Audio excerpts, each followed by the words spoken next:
قرآن کریم کی صورتوں میں سے سب سے اخیر میں نازل ہونے والی صورت، یعنی اس کے بعد کچھ آیتیں نازل ہوئی ہیں، جیسے الیوم اکملت لکم دینکم، اور کچھ مختلف آیتیں الگ الگ نازل ہوئی ہے، کوئی مستقل پوری صورت نہیں نازل ہوئی۔ سب سے اخیر میں پوری نازل ہونے والی صورت سورۃ النصر ہے۔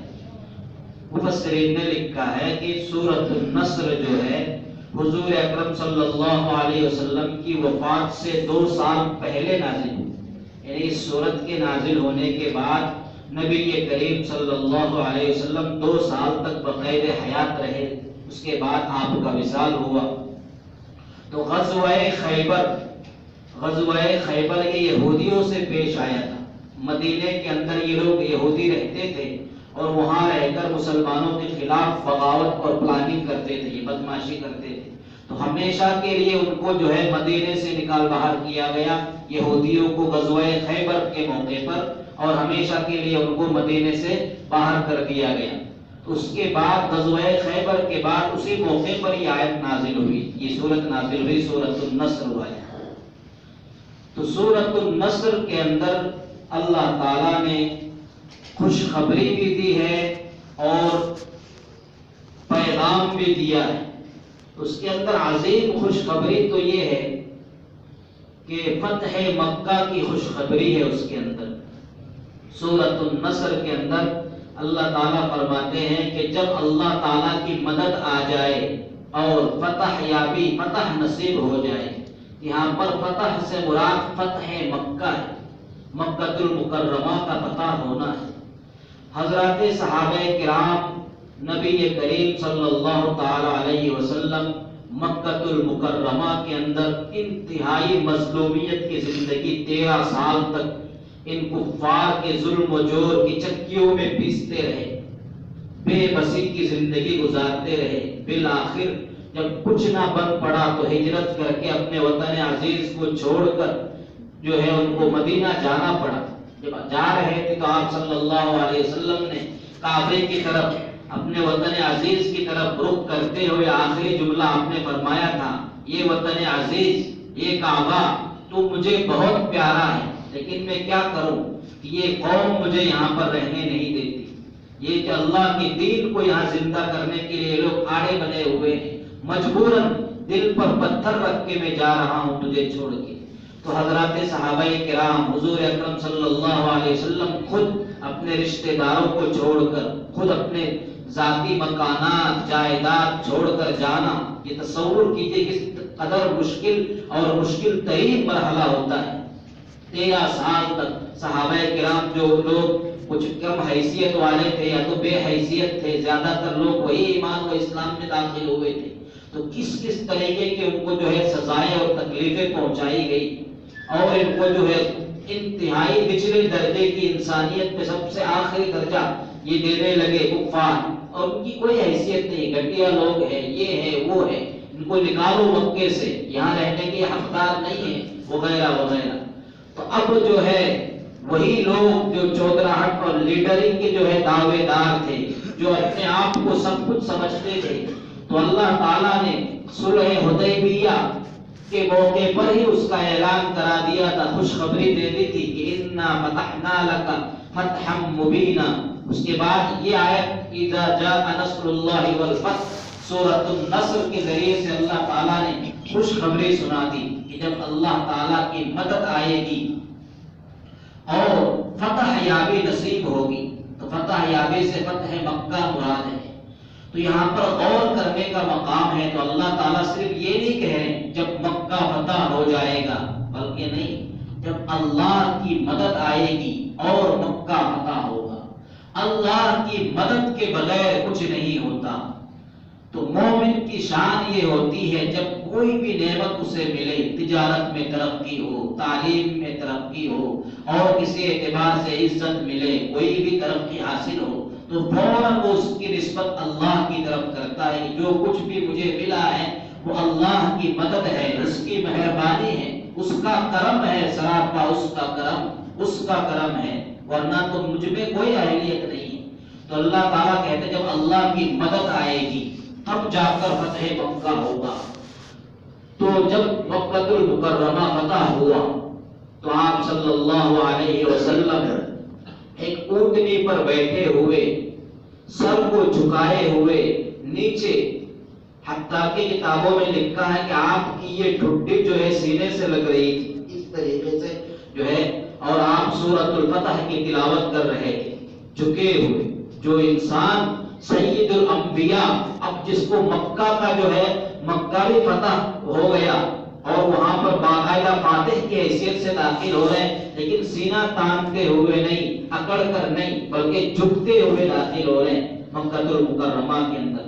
مکہ المکرمہ کے اندر جب داخل ہو گئے تو آپ نے جو ہے آج دنیا کی کوئی قوم اس کی نظیر اور مثال نہیں پیش کر سکتی ہے کہ ظلم و ستم کی چکی میں پیسنے کے بعد، وطن چھوڑ کر بھاگنے کے بعد، بہت کچھ سہنے کے بعد، جب اللہ تعالیٰ نے ان کی پکڑ عطا کی، انہیں وہاں پر جو ہے اقتدار دیا، تو انتقام نہیں، کسی سے کوئی بدلہ نہیں، بلکہ آپ صلی اللہ علیہ وسلم نے صاف اعلان کرا دیا کہ لا تثریب علیکم اليوم، کہ مکہ کے لوگوں آج تم پر کوئی ملامت نہیں، کوئی جو ہے تم پر جو اعلان و تان نہیں، انتم الطلقاء، تم سب کے سب آزاد ہو۔ پھر آپ نے کہہ دیا کہ بھئی جو ہتھیار ڈال دے وہ مامون ہے، اسے کوئی پریشانی نہیں، جو ابو سفیان کے گھر میں داخل ہو جائے اسے جو ہے امان ہے، وہ مامون و محفوظ ہے۔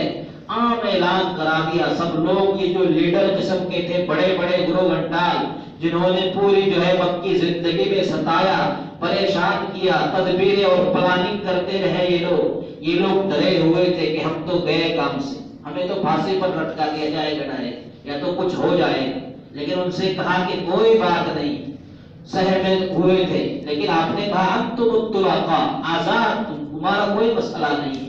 تو اس طریقے سے عام معافی کا اعلان کر دینا، اس طریقے کے ظالم لوگوں کے حق میں، جن کے ظلم کے نیچے آ کر یہ لوگ دل برداشتہ ہو کر مکہ چھوڑنے پر مجبور ہوئے تھے، یہ تاریخ میں اس کی کوئی مثال نہیں ملتی ہے۔ یہ ہے اسلام کے اخلاق، بلند اخلاق و کردار کا اسلام اس طریقے سے درس دیتا ہے۔ رحمت للعالمین صلی اللہ علیہ وسلم کی رحمت کا ایک بہت بڑا مظہر ہے یہ۔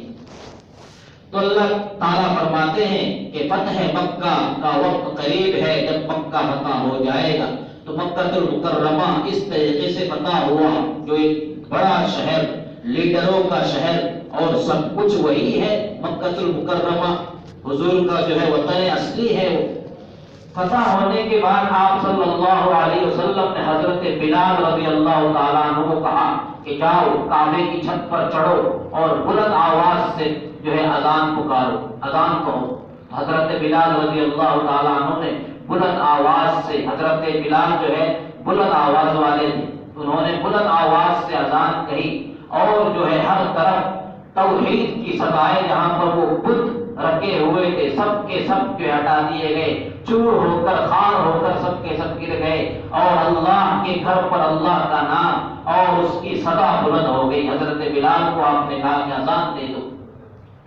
تو مکے کے آس پاس اس وقت تک بے شمار قبائل مسلمان ہو چکے تھے، اور کچھ بڑے بڑے قبائل جو نگاہیں جمائے ہوئے تھے کہ بھئی یہ جو اصل ہے، ان کو چونکہ لوگ بڑا مانتے تھے قریش کو، بھئی یہ لوگ کیا کرتے ہیں، یہ اگر دین میں داخل ہو جاتے ہیں تب ہم دیکھتے ہیں ہم بھی داخل ہو جائیں گے۔ تو یہ دیکھتے رہے، پھر دیکھا کہ جب آپ صلی اللہ علیہ وسلم آ گئے، آپ نے کسی کو زبردستی نہیں کیا، لا اکراہ فی الدین، آپ نے یہ نہیں کہا کہ اسلام کلمہ پڑھو ورنہ تو جو ہے کاٹ دیے جاؤ گے، ذبح کر دیے جاؤ گے، مار دیے جاؤ گے، کسی سے زبردستی نہیں، خوش دلی سے اگر اسلام قبول جس نے کیا تو سب لوگ جو ہے جتنے بھی لوگ اسلام میں آئے، کسی پر کوئی زبردستی نہیں ہوئی، بلکہ ہر ایک نے خوش دلی سے اسلام کو قبول کر لیا، اور لوگ در جو لشکر در لشکر، جماعت در جماعت اسلام میں آنے لگے۔ تو اس صورت کے اندر اسی چیز اور خوشخبری کی طرف جو ہے اللہ تعالیٰ نے اشارہ کیا ہے کہ جب اللہ تعالیٰ کی مدد آئے گی، اذا جاء نصر اللہ، جب اللہ کی مدد آئے گی، والفتح، اور فتح یابی نصیب ہوگی، فتح مکہ بھی ہو جائے گا، وَرَأَيْتَ النَّاسَ يَدْخُلُونَ فِي دِينِ اللَّهِ أَفْوَاجًا، اور آپ لوگوں کو دیکھیں گے کہ وہ اللہ کے دین میں جوق در جوق، فوج در فوج، جماعت در جماعت داخل ہو رہے ہوں گے۔ ان کی اللہ تعالیٰ کی طرف سے فتح یابی کو دیکھیں گے اور لوگوں کے دین میں داخل ہوتے ہوئے آپ دیکھیں گے دو چیزوں کی طرف جو اللہ تعالیٰ نے اشارہ کیا۔ آپ صلی اللہ علیہ وسلم نے جب یہ سورت نازل ہوئی تو آپ نے پڑھ کر حضرات صحابہ کو سنایا تو سارے صحابہ بہت خوش ہو گئے۔ حضرت صدیق اکبر بھی خوش ہو گئے، حضرت فاروق اعظم بھی خوش ہو گئے، سارے لوگ خوش ہو گئے۔ لیکن حضرت عباس جو آپ صلی اللہ علیہ وسلم کے سگے چچا ہے، حضرت عباس ابن عبد المطلب، وہ رونے لگے۔ تو سب نے کہا کہ بھئی جو ہے کیوں رو رہے ہیں آپ، وجہ کیا ہے؟ تو خوشی کی بات ہے، اللہ تعالیٰ فتح مکہ کی خوشخبری دے رہے ہیں اس کے اندر۔ تو انہوں نے کہا نہیں، اس کے اندر اشارہ ہے کہ حضور کی مدت بہت قریب ہے، آپ کا وصال اور وصال کا وقت بہت قریب ہے، آپ ان قریب دنیا سے رخصت ہو جائیں گی۔ کہ جب آپ یہ دیکھ لے کہ لوگ جب جوق در جوق دین اسلام میں داخل ہو رہے ہیں، اس کا یہ مطلب ہے اللہ تعالیٰ نے جو وعدہ کیا ہے اليوم اکملت لکم دینکم واتممت علیکم نعمتی، اسلام کو مکمل کر دینا اور اس کو غالب کر دینا یہ آپ صلی اللہ علیہ وسلم کے ذریعے سے ہوگا۔ جب یہ کام ہو جائے تو سمجھ لو کہ پیغمبر اور نبی آخر الزمان کی مدت ختم ہو گئی۔ تو آپ صلی اللہ علیہ وسلم نے اس کی تصدیق کی کہ ہاں صحیح کہہ رہے ہیں، عباس میرے چچا صحیح کہہ رہے ہیں۔ تو پھر جو ہے اس کے بعد 2 سال آپ صلی اللہ علیہ وسلم بقید حیات رہے، اس کے بعد آپ کا وصال ہو گیا۔ تو اللہ تعالیٰ فرماتے ہیں کہ جب لوگوں کو آپ دیکھیں کہ وہ اللہ کے دین میں فوج در فوج، جماعت در جماعت داخل ہو رہے ہیں، یہ تو خوشخبری ہے۔ تو اللہ تعالیٰ نے آگے 2 ذمہ داریاں دی، فسبح بحمد ربک واستغفر، تو آپ اپنے رب کی حمد کے ساتھ تسبیح بیان کیجیے، واستغفرہ، اور اس سے استغفار کیجیے، انہ کان توابا، یقیناً وہ بہت زیادہ توبہ قبول کرنے والے ہیں۔ تو جب نعمت اتنی عظیم مل رہی ہے، فتح مکہ جو ہے آپ لوگوں کے حق میں مقدر کر دیا گیا ہے، تو اس کے لیے نعمت کا تقاضا یہ ہے کہ آپ اپنے رب کی حمد و تسبیح بیان کیجیے، یعنی شکر ادا کیجیے۔ جب کوئی نعمت ملے اس کا شکر ادا کیجیے۔ بندہ جب تک نعمت کی شکر ادا کرتا رہتا ہے تو وَبِالشُّكْرِ تَدُومُ النِّعَمْ، نعمت جو ہے ہر چیز نعمت ہے، یہ ایمان نعمت ہے، ہر سانس یہ نعمت ہے، راحت یہ نعمت ہے، امن و اطمینان اللہ تعالیٰ نے صحت دی ہے۔ اتنے سارے لوگ ہیں خواہش اور چاہنے کے باوجود روزہ رکھنے کی طاقت نہیں ہے، سکت نہیں ہے، حالات ایسے نہیں ہیں، پریشان کرتے ہیں دشمنان اسلام، لیکن اللہ نے امن و اطمینان والی جگہ دی ہے، اس پر اللہ کا شکر ادا کرنا چاہیے۔ اللہ نے نعمت دی ہے، اللہ نے جو ہے ایمان کی نعمت دی ہے، تو یہ طرح طرح کی نعمتیں ہیں۔ اسی وجہ سے جب تک اللہ تعالیٰ کسی کے ساتھ کسی کو شکر کی توفیق دیتے رہیں تو وہ بندہ عافیت میں ہے، اللہ اس کے ساتھ بھلائی چاہتے ہیں۔ شیطان کو جب اللہ تعالیٰ نے دھتکارا تھا، جب اس نے سجدے سے انکار کر دیا تھا تو اللہ نے کہا اخرج مذموما، کہ جو ہے ذلیل و خوار ہو کے نکل یہاں سے۔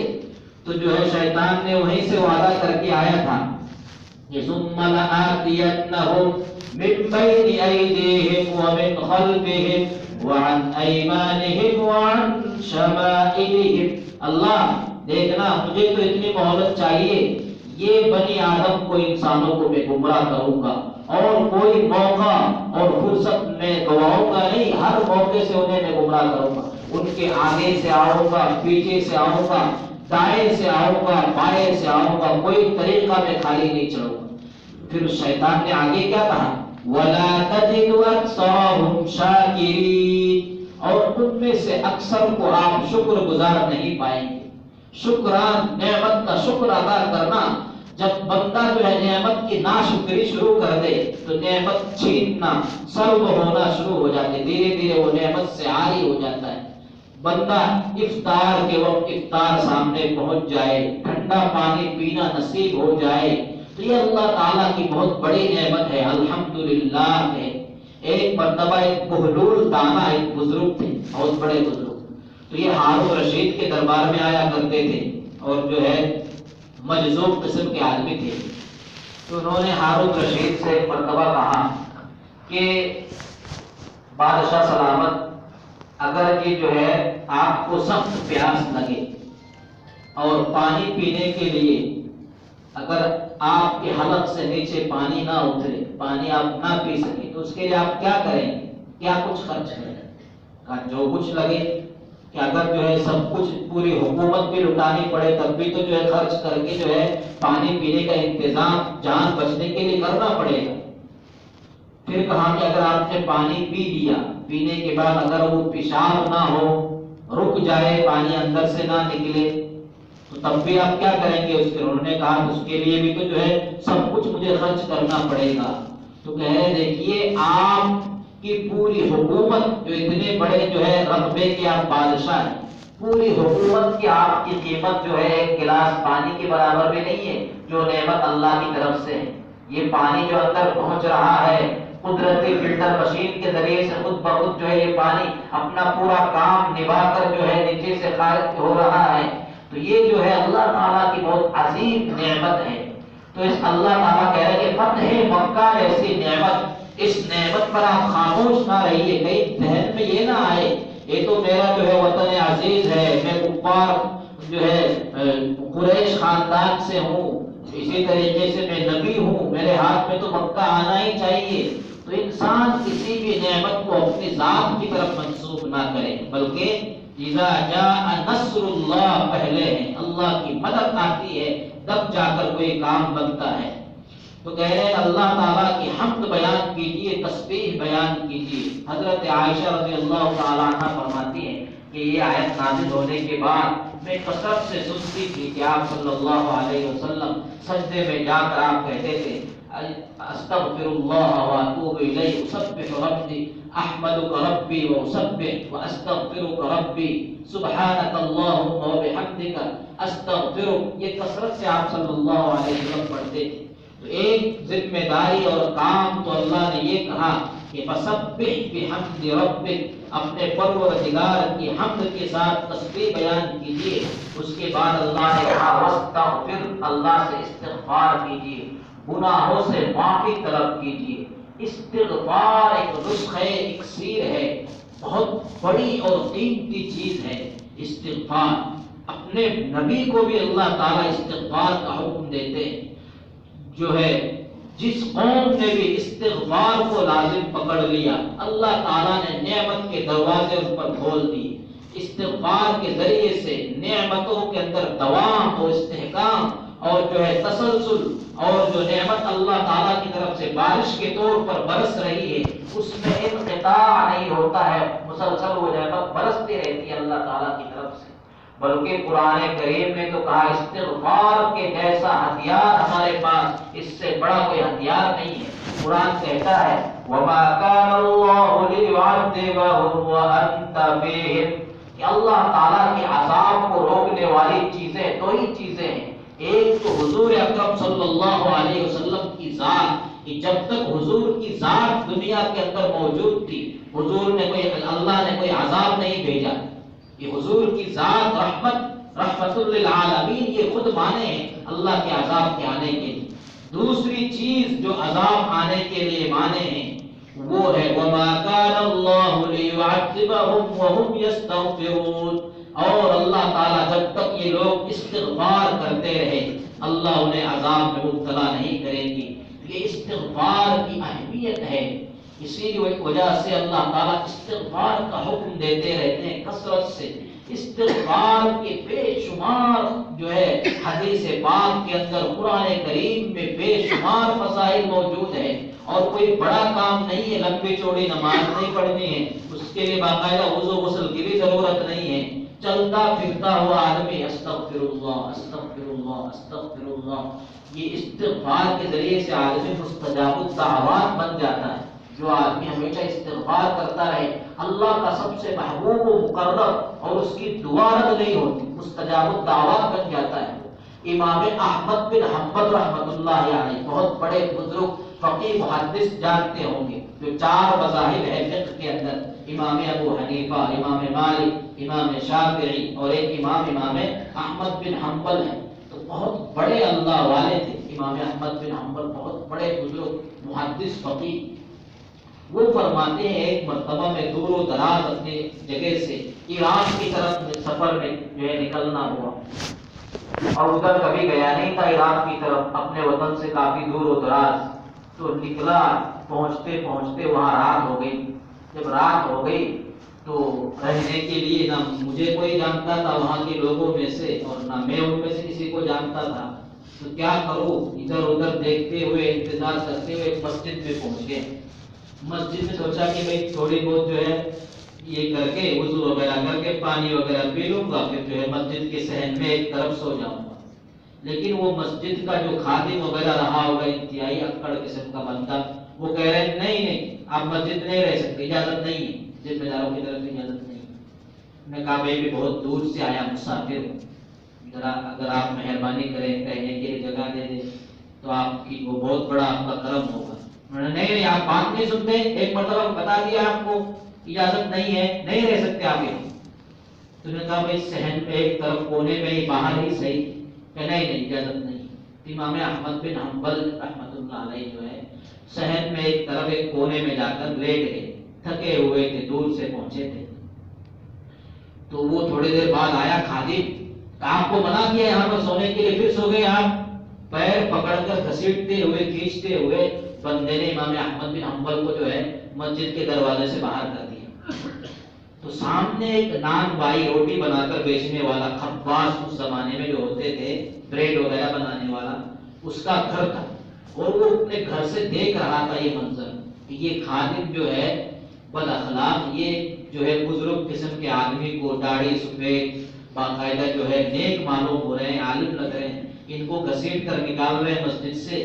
تو یہ جو ہے دیکھتے ہوئے آئے، آ کر کے حضرت جو ہے آ جائیے آپ میرے گھر میں رات گزار دیجیے، کچھ کھانا ہونا بھوک کا تقاضا ہو تو کھانا بھی میں پیش کرتا ہوں۔ انہوں نے کچھ کھانا کھلایا اور جو ہے حضرت کو آرام کرنے کے لیے جگہ دے دی، سلا دی۔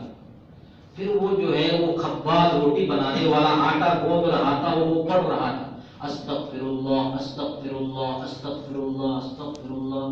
امام احمد بن حنبل کہیں سوچنے لگے یہ استغفر اللہ کا اتنا اہتمام کرتا ہے یہ بندہ، تو کہہ رہے بھائی تم جو استغفر اللہ ہمیشہ پڑھتے ہو تو اس کا کوئی فائدہ بھی تمہیں دیکھنے کو ملا اپنی زندگی میں، اس کا کچھ اثرات اس کے فائدے؟ تو اس نے کہا کہ حضرت اس کے اتنے فائدے ہیں، اتنے فائدے ہیں، میں آپ کو کیا بتاؤں کہ میری زندگی میں کوئی ایسی تمنا اور دعا خالی نہیں گئی جو قبول نہ ہوئی۔ میں نے جو بھی دعا مانگی، جو بھی تمنا آرزو میں نے کی، سب کے سب اللہ نے منظور کر لیا، قبول کر لیا استغفار کی برکت سے۔ لیکن ایک دعا میری ایسی ہے جو قبول نہیں ہوئی۔ تو امام احمد بن حنبل فرمانے لگے کون سی دعا قبول نہیں ہوئی؟ تو کہہ رہے ہیں کہ میں نے سنا کہ فلاں جگہ میں اس وقت کے دنیا کے سب سے بڑے عالم محدث امام احمد بن حنبل ہیں، میری چھوٹی سی تجارت کاروبار ہے، میں کیسے جاؤں، کہاں جا کر انہیں تلاش کروں؟ میں اللہ سے دعا کرتے رہتا ہوں اللہ تو میری ملاقات ایک نہ ایک دن امام احمد بن حنبل سے کرا دینا۔ تو میں زمانے سے یہ دعا کرتا ہوں، کر رہا ہوں، لیکن یہ دعا قبول نہیں ہوئی آج تک۔ تو امام احمد بن حنبل جو ہے کھڑے ہو گئے، رو دیا، آنکھوں سے آنسو جاری ہو گئے۔ انہوں نے کہا میں احمد بن حنبل ہوں۔ تو وہ یقین نہیں کر رہا ہے، ہاں میں ہی ہوں، تمہارے استغفار کی برکت سے اللہ نے مجھے وہاں سے کھینچ کر یہاں لایا۔ صرف یہی نہیں، مسجد میں بھی اللہ نے رہنے نہیں دیا، پیر پکڑ کر گھسیٹ کر مجھے نکال کر تمہارے دروازے پر اللہ نے پہنچا دیا۔ یہ استغفار کی طاقت ہے، استغفار کے اندر یہ تاثیر ہے کہ بندہ جو اللہ سے امید باندھتا ہے اللہ اس کی دعا قبول کر لیتے ہیں۔ تو اللہ تعالیٰ نے خصوصی طور پر اذا جاء نصر اللہ کے اندر عظیم نعمت کے مقابلے میں دو چیزوں کا اللہ تعالیٰ نے حکم دیا ہے۔ اپنے رب کی تسبیح بیان کیجئے حمد کے ساتھ، مراد ہے شکر ادا کیجئے نعمت پر شکر ادا کیجئے۔ دوسرا حکم و پیغام یہ ہے وَاسْتَغْفِرُوا، اور اللہ تعالیٰ سے استغفار کیجئے۔ یہ دو چیزیں جو ہے نعمت کی دوامی کے لیے اور اللہ تعالیٰ کی خوشنودی کے لیے اور اپنے ایمان اور اپنے عمل صالحہ کے تحفظ و حفاظت کے لیے بہت ہی اہم کردار ان دو چیزوں کی ہوا کرتی ہے۔ اللہ تعالیٰ آخر میں فرماتے ہیں انہ کان توابا، اور اللہ تعالیٰ تواب سے غیر مبالغہ بہت زیادہ توبہ قبول کرنے والے ہیں۔ اللہ تعالیٰ پہ تو اللہ منتظر رہتے ہیں۔ حدیث پاک کے اندر ہے ان اللہ یبسط یدہ باللیل لیتوب مسیء النہار، کہ اللہ تعالیٰ دن میں جو ہے ہاتھ پھیلاتے ہیں کہ ہے کوئی گناہ کر کے ندامت اور جو ہے افسوس کرنے والا کہ میں اسے بخش دوں، رات میں اللہ ہاتھ پھیلاتے ہیں کہ آجا میرے بندے، اگر تو نے نافرمانی کی ہے، تجھے پشیمانی و شرمندگی ہوئی ہے، آجا گھبرا مت، میں تجھے معاف کرنے کے لیے تیار ہوں۔ تو بے شمار اللہ بے حد توبہ قبول کرنے والے ہیں، وہ تو انتظار کرتا ہے۔ بلکہ حدیث پاک کے اندر ہے کہ اللہ تعالیٰ اتنے خوش ہوتے اگر کوئی بندہ توبہ کر لے، اس کے دربار میں پہنچ جائے، اپنے گناہوں کی معافی مانگ لے، کہ کوئی آدمی مسافر سفر میں نکلا اور اس کے اونٹ پر سواری پر ساز و سامان ساری چیزیں ہیں ہو اور سب کچھ اونٹ پر ہو، اتنے میں جو ہے وہ اس اونٹ کو باندھ کر سو گیا، حدیث پاک کے اندر ہے، تو پھر جو ہے نیند سے اٹھنے کے بعد وہ دیکھتا ہے کہ وہ اونٹ غائب ہے، اس کے سارے ساز و سامان سفر کی تمام ضروریات لوازم اونٹ کے اندر ہے، تو دیکھا اونٹ غائب، کیا کرے کہاں جائے؟ اس چیز کو سمجھنے کے لیے ہمارے زمانے کی آج کی مثال سمجھیے کہ ٹرین ہے، کسی اسٹیشن پر ٹرین رک گئی، آپ کے گھر والے بچے وغیرہ ٹرین کے اندر ہیں، موبائل بھی لے کر نہیں اترے، آپ پانی کی بوتل کے لیے کسی چیز کے لیے گئے تھے، اچانک ٹرین نکل گئی، کتنا پریشان ہوگا آدمی، بھیک مانگنے کی نوبت آ جائے گی، کسی سے موبائل مانگنا پڑے گا فون کرنے کے لیے، گھر والے چھوٹے بچے ہیں، یہ کہاں پہنچیں گے، کدھر جائیں گے، یہ کیا کریں گے؟ تو ایسے موقع پر اگر اسے معلوم ہو جائے کہ ٹرین جو چل چکی تھی وہ آگے چل کر ٹرین رک گئی تو کتنا خوش ہو جائے گا۔ حدیث کے اندر جو مثال آئی ہوئی ہے، اس طریقے سے اونٹ سارے ساز و سامان لے کر سواری کا اونٹ گم ہو جائے، اچانک جو ہے دیکھا کہ اونٹ جو ہے اسے مل جائے، وہ اتنا خوش ہوتا ہے، اتنا خوش ہوتا ہے کہ وہ جو خوشی کے مارے کہتا ہے اللہم انت عبدی وانا ربک، حدیث پاک کے اندر ہے۔ یہ کہتے ہوئے حضور صلی اللہ علیہ وسلم مسکرا رہے ہیں کہ اللہ میں تیرا پروردگار ہوں، تو میرا بندہ ہے، مارے خوشی کے الٹا نکل جائے بندے کے منہ سے، حالانکہ یہ کہنا چاہ رہا تھا کہ اللہ تو میرا رب ہے اور میں تیرا بندہ ہوں۔ تو اللہ تعالیٰ ایسے پریشان آدمی کے خوش ہونے سے زیادہ خوش ہوتے ہیں اگر کوئی بندہ اللہ کے دربار میں پہنچ جائے اور ایک مرتبہ کہہ دے کہ اللہ مجھ سے غلطی ہو گئی ہے، معاف کر دے اللہ مجھے، اس سے زیادہ اللہ خوش ہوتے ہیں۔ وہ تو تیار ہے بخشنے کے لیے، لیکن تو ہی ہے کہ تیرے پاس فرصت نہیں ہے، بندوں کے پاس فرصت نہیں ہے، لیکن اللہ تو معاف کرنے کے لیے ہمیشہ تیار ہے۔ اللہ تعالیٰ ہمیں زیادہ سے زیادہ شکر ادا کرنے اور استغفار کرنے کی توفیق عطا فرمائے۔ وآخر دعوانا